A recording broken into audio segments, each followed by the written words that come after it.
Hello അസ്സലാമലൈക്കും. ഇന്ന് നമുക്ക് കർണാടക സ്പെഷ്യൽ ചുറുമുറു തയ്യാറാക്കാം കേട്ടോ. അപ്പോൾ നമ്മൾ കേരളത്തിലെല്ലാം ഇങ്ങനെ പൊരീനെ കൊണ്ട് ഇങ്ങനെ സ്പൈസി ആയിട്ടൊന്നും ഉണ്ടാക്കലൊന്നുമില്ല. ഈ കർണാടകയിലെല്ലാം ഇങ്ങനെ സ്നാക്ക് ആക്കും കേട്ടോ, പൊരിയും അതിൽ സ്പൈസസ് എല്ലാം ഇട്ടിട്ട്.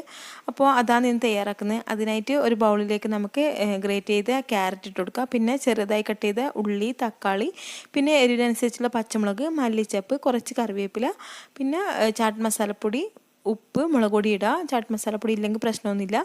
എന്നിട്ട് കുറച്ച് ചെറുനാരങ്ങ നീരും 1 ടീസ്പൂൺ ഒരു വെളിച്ചെണ്ണയും കൂടി ഒഴിച്ചിട്ട് ആദ്യം നല്ലോണം ഒന്ന് മിക്സ് ചെയ്ത് കൊടുക്കുക. അപ്പോൾ നല്ലോണം മിക്സ് ചെയ്തിട്ടാകുമ്പോൾ ഈ ഒരു പൊരിയില്ലേ നമ്മൾക്ക് എന്താ പറയുക, നമ്മൾ ഉറൂസിനെല്ലാം പോയാൽ കാണും കേട്ടോ ഈ ഒരു പൊരി. അതിങ്ങനെ ഇട്ട് കൊടുക്കുക കേട്ടോ. ആവശ്യത്തിനുള്ളത് ഇട്ട് കൊടുത്തിട്ട് നല്ലോണം കൈകൊണ്ട് മിക്സ് ചെയ്യണം. കൈകൊണ്ട് മിക്സ് ചെയ്താലാണ് കേട്ടോ നല്ല ടേസ്റ്റ് ആയിട്ട് തോന്നുക. അപ്പോൾ ഇത്രയേ ഉള്ളൂ, വളരെ സിമ്പിളാണ് ഈ ചുറുമുറ് തയ്യാറാക്കാൻ. അപ്പോൾ നല്ല ടേസ്റ്റാണ് കേട്ടോ, നല്ല എരിവും ഉപ്പൊക്കെ ആയിട്ട് നല്ല ടേസ്റ്റാണ്. അപ്പോൾ നിങ്ങളെല്ലാവരും തയ്യാറാക്കി നോക്കുക കേട്ടോ.